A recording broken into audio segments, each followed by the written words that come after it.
Yo, what is going on, fans and coaches of the ASL? My name is Setro322 here, and I'm bringing you guys the ASL Season 1 weekly recap. And today, I have for you the Week 6 weekly recap for Season 1, and a little bit of rundown why we are doing Season 4 weekly recap and Season 1 weekly recap at the same time is because we don't have a full season recorded of ASL Season 1.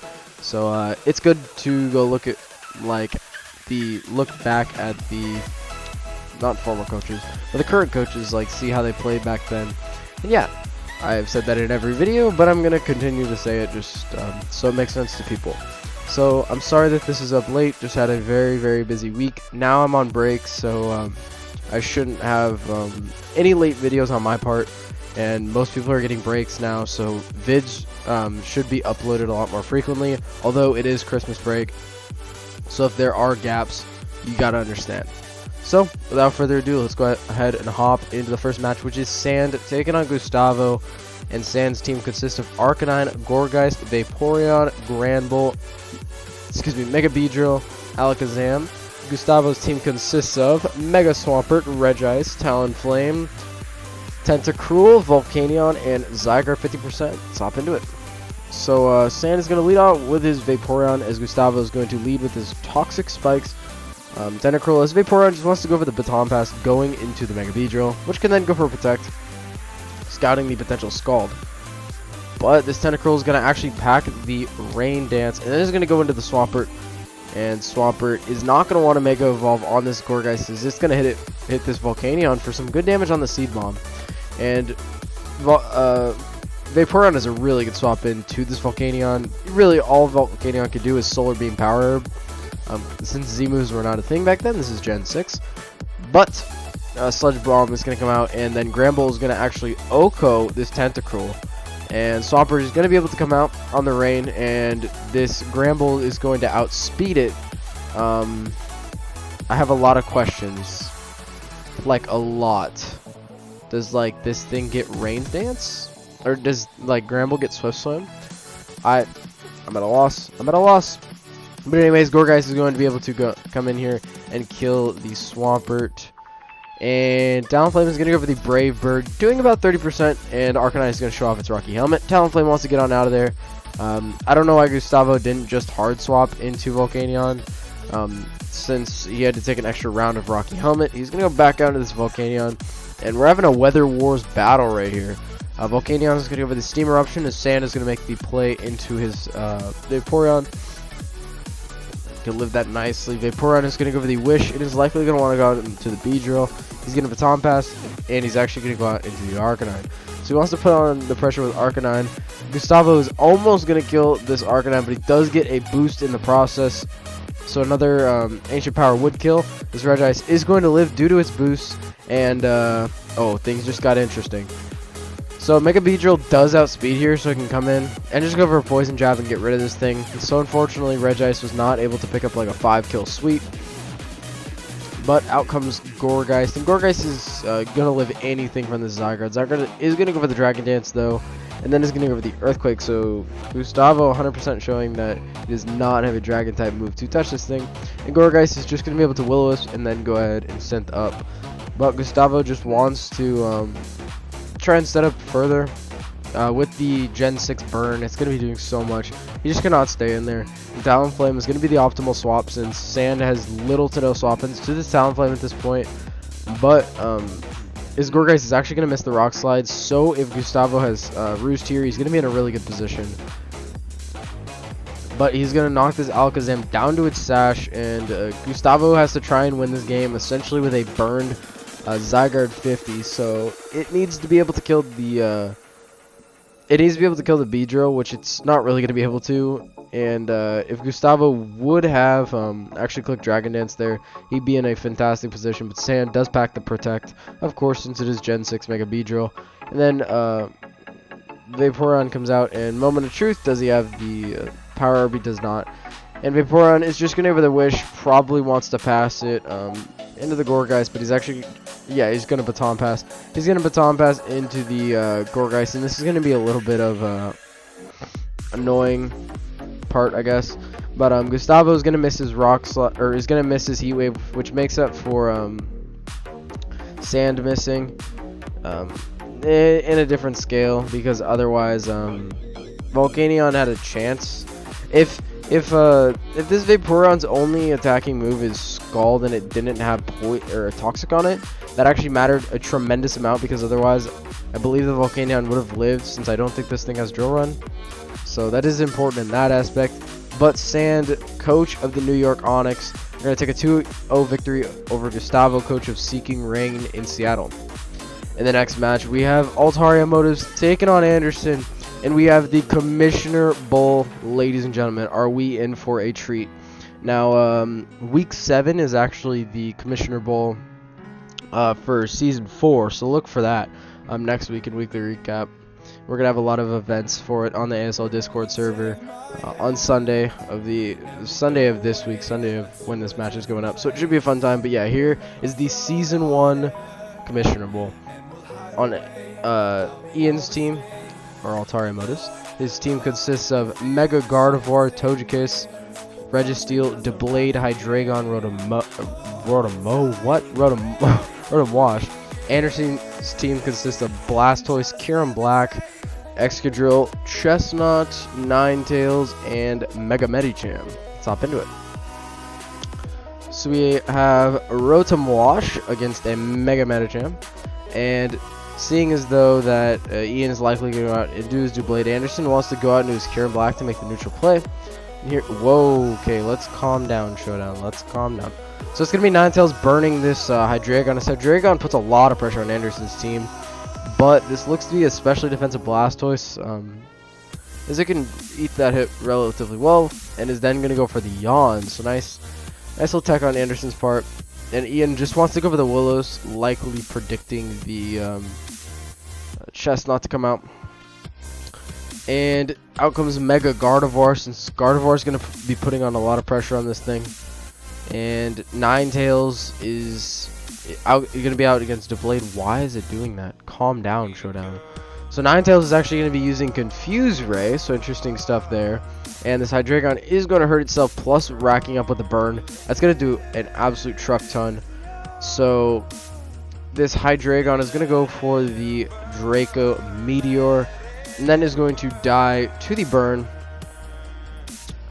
So Mega Gardevoir just wants to come out, put on a lot of pressure. It's going to kill with the Energy Ball, which Ian likely had just for this thing. And he can go for the Focus Blast, but this is likely a Choice Scarf Excadrill that make the most sense. And it is actually Mold Breakers we're going to see here, as that Rotom is going to drop. So Kyurem Black is going to come out. As Togekiss is going to Thunder Wave it, so Ian is going to be able to slow down this Kyurem, which is an enormous threat to his team. And Chestnut coming out, and it looks like Mega Gardevoir almost wins at this point. If Excadrill is gone, Mega Gardevoir just wins. So that's what Ian needs to work for at this point. But Anderson is going to be setting up spikes, then goes for a Leech Seed and misses that. So Anderson has got, unfortunately, hacks a fair amount in this. Then he's going to go for the Earthquake, which does break Mega Gardevoir's sub.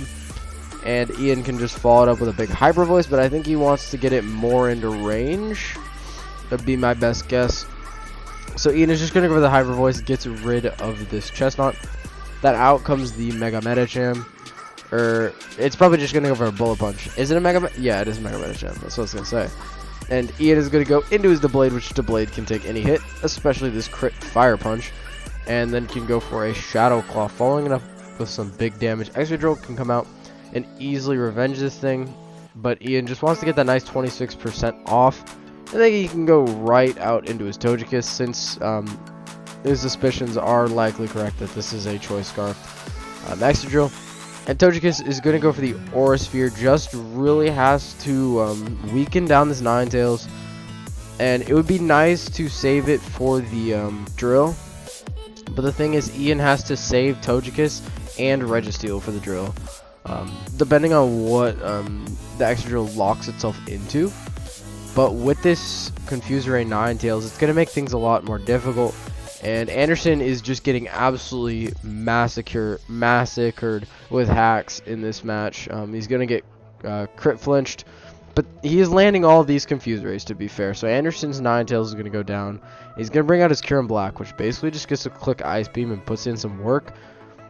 But he's going to get paralyzed again as Ian is going to break through Confusion. Let's see what happens. Oh, there's a flinch. It's Serene Grace, to be fair. And, oh, we're going to break out of Confusion again. Anderson is just getting destroyed with hacks. So Anderson has to lock himself into something. He's going to lock himself into Iron Head. And Ian is going to pop a Citrus Berry. Then he's going to go for the Aura Sphere. Excadrill lives.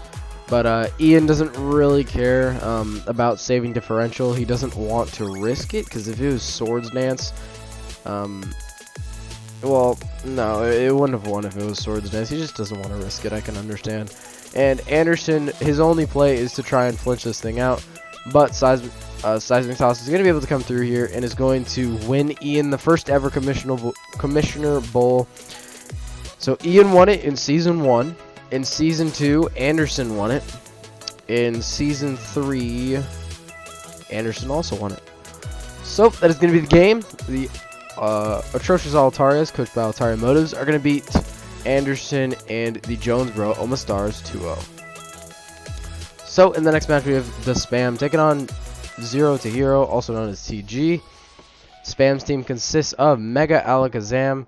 We have, or no, it's Alakazam. What is it with people and not knowing what mons they have? Alright, Alakazam, Donphan, Uxie, Mega Ampharos, Delphox, and Tangrowth. And TG's team consists of Crocodile, Latios, Keldeo, Mega Manectric, Aerodactyl, and Mienshao. Let's hop into it. So you have Mega Ampharos leading out against Crocodile, heavily favoring this Crocodile.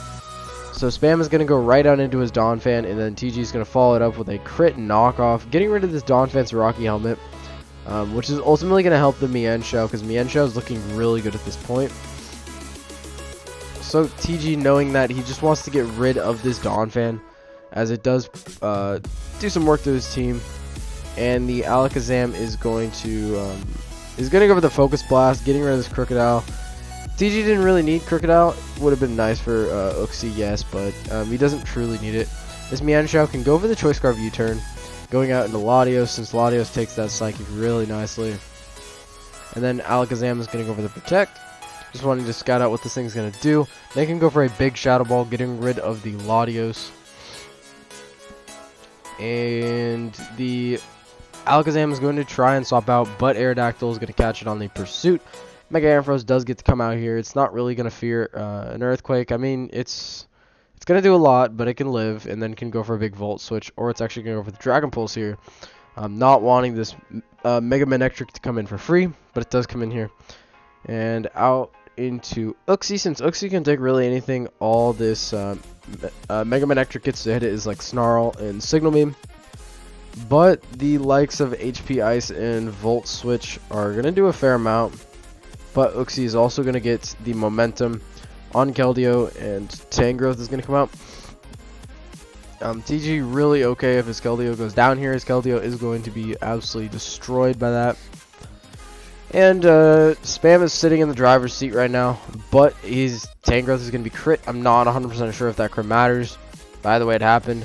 And this Manectric is going to miss out on the kill on Uxie, and then is going to get a Paralysis, which is not, it's not detrimental, because Uxie is going to die to rocks anyways. But this Delphox is actually going to show off the Flame Charge, but it is Life Orb, so that is the saving grace for TG. He essentially has to win this with a Mienshao, which he should win, because this Uxie is going to go ahead and die to rocks. And then Ampharos comes out, it's on 6%. As long as this Mienshao doesn't miss, he's just going to go for the knockoff. So that's going to be the game, 1-0 for the BC Bibberls, coached by Zero to Hero, or TG, over the Las Vegas Ludicolo, coached by the Spam on the back of Mienshao, cleaning up that nice little game. And in the next game, we have the St. Louis Swablues, coached by Malone, taking on Eminem Suspect Test. Again, don't remember his name. But Malone's team consists of Cloyster, Volcarona, Snorlax, Spiritomb, Meloetta, and Salamence. Eminem's team consists of Scolipede, Clefable, Mega Sharpedo, Darmanitan, Audino, and Sock. Let's hop into it. So you have Snorlax taking on Darmanitan, and Snorlax, assuming it is thick fat, can take anything. But it's going to go for the Toxic, and this Clefable does prove to be unaware. Not unaware, Magic Guard, my bad. And Malone actually shows off the Gunk Shot, Esclafable is going to set up some Stealth Rocks. And I don't really know what Malone was predicting here. He's going to go out into his Salamence and Roar. So it's a defensive Mence. But he's going to get one shot by Sock. Okay. Alright. So Eminem's going to make a very aggressive play into his Darmanitan, but it's definitely going to pay off and one-shot the Spiritomb. So very good swap on his part. So Snorlax can come out here, and Darmanitan can go over the Superpower and Oko it, or just kill it. But it cannot do that because it is likely Choice Scarfed. Snorlax is going to prove to be really offensive, just from the fact that it has double edge over Body Slam and it just has Gunk Shot. This Clefable is going to go for the Thunder Wave, though, just to try and slow down this Snorlax. Well, it's already slow enough, but it's like try to make it so it can get paralyzed. But Eminem's going to pick the perfect time to go into his Scolipede, set up the substitute, and Malone is going to get paralyzed, which is very, very huge. Because if this Scolipede is SD, that's going to be detrimental. But he's going to miss the Mega Horn, but Malone does get paralyzed, luckily for Eminem. Malone really has to break through, and the Scolipede is going to go for the Mega Horn. And it does break through, but the damage is done. The Lax is going to go down. Eminem's really got to hope for a paralysis. He is going to get it. And assuming that Poison Jab kills, he should be off hitch without a hitch. But Mega Horn does connect, and this Scolipede is at +5 speed. There's nothing going to be outspeeding it. And Scully is going to go over the Rock Slide, getting rid of the Volcarona. Out comes the Cloyster, I would think. Yes, out comes the Cloyster. And it's going to go over the Rock Slide and miss again, so this Scolipede is literally blind. And Malone is going to go for the Rock Blast and is going to miss out on the KO. So, not looking good for Malone at this point. There's nothing that this Cloyster can really do. To an Autono. But, yeah. Grass Knot. Goodbye. Poor special defense. It has like 40 special defense, so that's gone. And Malone is going to try and set up with his Meloetta for what it's worth. He's going to get paralyzed. And then Eminem is going to wish, likely wishing into his Mega Sharpedo. But he's actually going to go out into his Sock, as Malone is going to get the Relic Song off. And Sock is going to get 70% back from that wish. And then can go for the Close Combat. And one-shotting, well, not one-shotting, but is going to be able to kill this Meloetta. And that is going to be the 6-0 victory for Eminem over Malone. In the next match, we have Casti, or SD Castile, taking on Lotad. And Casti's team consists of Infernape, Venusaur, Porygon 2, Starmie, Thundurus Incarnate, and Garchomp. Lotad's team consists of Raikou, Feraligatr, Golbat, Flygon, Jolteon, Jirachi, and Heracross. Let's hop into it. Yeah, that's a Jolteon, yep. I mean, they're both yellow. So we have Garchomp out against Raikou. Garchomp does not want to take an HP Ice here. Venusaur actually soaks up that HP Ice for being super effective. And Raikou can go for the Volt Switch. Take a drink of water. So, Venusaur is going to go for Leech Seed. Wait, Lotad has the same nickname as me? I did not even realize that. Feels bad, man. So, Garchomp is going to go for the Stealth Rocks, as Golbat is going to go for the Toxic. And Thundurus, I might have to change up my Crobat name. Look for that in week 7. So yeah, Thundurus is going to go for the knockoff, getting rid of this Jirachi's Choice Scarf. And in Gen 6, Jirachi Choice Scarf is the most abusive thing you will ever see in your life. But Jirachi is going to go for the Iron Head and is going to die to the Rough Skin. And again, this Garchomp does not want to take an HP Ice, and Lotad is going to predict the swap into what I predict to be the Starmie. But out comes Heracross, as Heracross is not going to be able to break through this Venusaur effectively enough, so Lotad is going to go out into his Flygon, and Flygon can go for a big Outrage, but he's actually going to go for a Fire Blast. So this is Life Orb, especially offensive Flygon. Another one is definitely not killing, just because of all the recovery that this Venusaur has, and Venusaur is putting in the absolute work right now.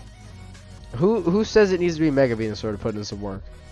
So Garchomp is going to get its Rocky Helmet knocked off, as Heracross is going to go for the knockoff. And Garchomp is going to go for the Dragon Claw, does absolutely nothing. And Golbat is going to go for the Brave Bird. And Thunders can go for the Thunderbolt, or it can go for predictions. But Lotad is going to sack off his Golbat anyway, so it doesn't really matter. And Venusaur against the Feraligatr, this is very much benefiting Venusaur. And it looks like Venusaur is just going to pick off the last members of Lotad's team. We got Garchomp that is going to dodge that Mega Horn. I'm sure Cassidy would have rather it hit, but now he's going to get an extra turn. So he's just going to go over the Toxic just in case Lotad wanted to switch. And this proves to be a really defensive Chomp. It's not fast enough to outspeed Flygon. Flygon's just going to go for the Draco. It is going to land that. So Lotad is in a very terrible position though, because Venusaur just comes out and Venusaur just wins. It just wins. It just clicks Leech Seed here, gets some recovery, but he's actually going to go for the Protect. This is a Calm Mind Raikou. So things are getting a little bit scary for Cassidy. He does not want to get swept by this thing. Raikou is actually just going to go for the Volt Switch. So out comes the, what's it called, Feraligatr. And Feraligatr is going to go for the Ice Punch. And Cassidy is finally going to essentially get rid of his Venusaur. But in the process does take Feraligatr with him. Man, I want to put Venusaur on the thumbnail, but I put it on the thumbnail last week. Dang it. I try and give Mons equal opportunities to be on the, what's it called. But Raikou is going to go for the Calm Mind, and Porygon 2 is going to go for the Tri Attack. And this is really scary. But not if it's Choice Scarf and Fernape. If it's Choice Scarf and Fernape, it doesn't matter. Basically, Cassidy just has to get it to the point where that Infernape will come in and get the kill. And he's finally going to get the burn that just essentially seals this game. That is game.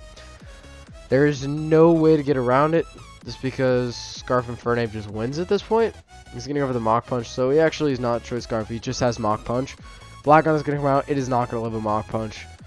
But since it is not Choice Scarf, Cassidy just wants to go for the big close combat, getting rid of the Flygon, picking up a 4-0 victory over Lotad. In the next match, we have Anaria taking on Raiveer. And Anaria, coach of the Magikarp's Revenge, and Raiveer, coach of the Beast Mode Brealooms. And Anaria has a team of Conkeldurr, Magneton, Rotom Heat, Skarmory, Dragonite, Seismitoad, and Raiveer's team looks like Mega Scizor, Heatran, Latias, Mesprit, Jolteon, and Nidoqueen. Let's hop into it. So you have Seismitoad taking on the Heatran, very much favoring the Seismitoad, and Raiveer, knowing this, he's going to go out into his Mesprit, and Mesprit is going to almost OHKO this Seismitoad with that nice energy ball, but Seismitoad is going to get a nice Toxic off. And Mesprit going for the energy ball does literally nothing to this Magneton. Magneton can get a nice Volt Switch off. Raiveer, knowing that, wants to go out into his Jolteon, but Anaria is going to make the swap into Seismitoad, and then is going to double into Dragonite, predicting the HP Grass. So good double on Anaria's part, because now he gets a free setup.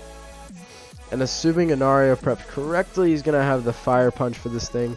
Scizor is going to go for the Bullet Punch. He does have the Fire Punch, OHKOing this Mega Scizor. This is looking very good for Anaria. And Dragonite is going to also OHKO this Nidoqueen, and I don't understand how Raiveer let this happen. I mean, it essentially it comes down to whether Latias' Scarf, which he would have gone to it already, and whether this okay, we just made it interesting. We just made it interesting a little bit. All right, so this Mesprit is gonna get a nice Psychic off, but the Dragonite Fire Punch combined with the Toxic is gonna get rid of this Mesprit. So Dragonite did take essentially 3 kills, and then Latias going for the Draco Meteor. And a Raiveer is going to stop the sweep there. He's going to stay in this match, but he has to play very, very carefully around this Conkeldurr, since Conkeldurr kind of just destroys him and rips him in half. So out comes Latias, and Anaria is actually going to stay in here. I think that is 150% an absolute choke. Because now Anaria loses because he has nothing to hit this Latias with. He has to essentially get enough chip combined with Life Orb to get rid of this thing. So he's going to go out into his Skarmory, and Latias is going to go for the Roost. Yeah, that's game. Yeah. He just lost. Basically what he had to do is he had to get it to the point where Latias had Draco. He has to get it to that point where Latias had clicked Draco. So it was at -2, and that was going to be his way of winning. But this Skarmory is actually going to do a lot with the Brave Bird. That's some damage. Skarmory looking good. So maybe he could bring this back by stalling Roost enough. But Raiveer might have the Thunderbolt. He's just possibly waiting for the right time. Latias is going to go for the Defog, so it looks to be like a pseudo defensive Latias. And we're just going to get a lot of Roost battles, so I'm just going to speed this up a little bit. Latias going for the Psychic, and it's going to take a Brave Bird. That is a very, very low roll Brave Bird. Anaria really just needs a crit at this point. That's the only saving grace. So out comes Jolteon. It's going to take really nothing from that. Well, that's actually a lot of damage. What am I talking about? Skarmory is going to go down, so out comes Seismitoad, knowing that it is a choice specs Jolteon. So Seismitoad needs a burn, and he does not get it, so that's another thing that did not go very well for Anaria. He's going to let his Seismitoad go down. Life Orb damage is going to start racking up, but it doesn't really matter since this Latias can just roost it off. The Rotom is just going to go for the Hex, so I don't really know why he's running Hex. He could just run Shadow Ball. But Anaria is also going to lose on a damage roll there, because if he gets that damage roll, he actually just wins the game. So Latias is going to go for the Psychic. Out comes Magneton, and since Latias is faster, it is going to be outspeeding here. And Latias, being the absolute MVP of this match, is going to save Raiveer from being swept by the Dragonite, and then is going to absolutely destroy Anaria's team. So, has to hope for the paralysis, not going to get it, and Latias is going to kill the Magneton, and that is going to be it. The Beast Mode Breilooms are going to stay on a hot streak and stay at the top of the standings, as they are going to win 2-0 over Anaria in Magikarp's Revenge. For the last match of the week, we have Rocker taking on Doom. And Rocker's team is Politoed, Floatzel, Porygon Z. We got Electros, Hoopa, and Garbodor. And Doom's team is Manaphy, Thundurus, Therian, Umbreon, Alomomola, Hitmonchan, and Omastar. Let's get it. So yeah, Politoed taking on Omastar, which Politoed is looking to be the favor in this, but Rocker is not starting off this match too well, just because he's going to miss a Toxic, he's going to miss Predict on the Encore, and seeing that Rocker has 0 way to remove hazards, Doom is going to basically try and make it so he can win turn 1, and that's what he's doing right now. This Omastar is not going to get up the second round of Toxic Spikes, but it's going to get 3 layers of Spikes up and a layer of Toxic Spikes. So Thundurus is going to go for the Substitute, just wants to go for the Thunderbolt, gauge damage, and Rocker's going to go for the U-turn, getting out into his Garbodor, which Garbodor is going to remove the Toxic Spike, but cannot remove the spikes. And Thundurus is going to be able to kill this Garbodor with another Thunderbolt, but Thundurus is going to go for the Substitute, probably hoping for a miss. And Doom is gonna probably make the worst play out of that. He probably should have Thunderbolted a turn earlier, so his Thundurus didn't take all that damage, because now he is in range of Aqua Jet from the Floatzel. But Rocker's gonna go out into his Politoed just to get the rain up for his Floatzel. And here's where Floatzel gets to wreak havoc. No, Alomomola just walls the life out of it. Nice and 14%, as Alomomola is going to get some lefties back. So out comes Electros, as it's going to get Toxic. That just seals the game. Alomomola plus Umbreon just win at this point. Rocker has 0 way of beating that Wall Core. To be honest, he didn't bring a team to beat that wall core, but Alamomola can go for a knockoff here if it has it, and just almost, it would just decimate this thing. But Rocker's going to go for the hyperspace hole, and Umbreon going for the foul play is going to put this Electros in range for another roll of Toxic Doom, knowing that, or actually not because of leftovers. But Umbreon is then going to go out into Thundurus, since it could take literally everything. So Electros is just death fodder at this point. And Floatzel's likely going to go for the Aqua Jet. Doom knows that, so he's going to go out into his Alamomola, which takes 5% from that. And it scares this thing out every time. Is going to go for the Toxic, very free play. And Doom is going to show off the Protect, so this thing is going to go down. Doom will be up 3-5. Take a sip of water. So Porygon 2 can come out and go for a Thunderbolt. Doom has the Hitmonchan, looking very bulky. It just goes for a Drain Punch, gets rid of the Floatzel. It beats the Porygon Z, but Hoopa's going to come out. And Umbreon comes out. Rocker has to make the Focus Blast play. He's not going to. He's just going to go for the Shadow Ball. And he's going to follow it up with another Shadow Ball. And this Umbreon is going to get rid of the... what's it called? Hoopa. And then Porygon Z cannot break through Umbreon plus Hitmonchan or just Umbreon in general. So this is going to be a game. Doom picking up a 5-0 victory. Coach of the Tottenham Espers over Rocker. I think he was... I don't even remember. He might have been the New Orleans Pidgeys in this. I truly don't remember. But yeah, that is going to be the game, guys. And that is going to be the weekly recap this week for Season 1. Again, I'm sorry that it's up late, but just a week leading up to the break doesn't call for a very open schedule, if you know what I mean. So uploads will be much more consistent over like the next couple of weeks. But yeah, thank you all for watching, and I will see you guys all in the next video. Goodbye.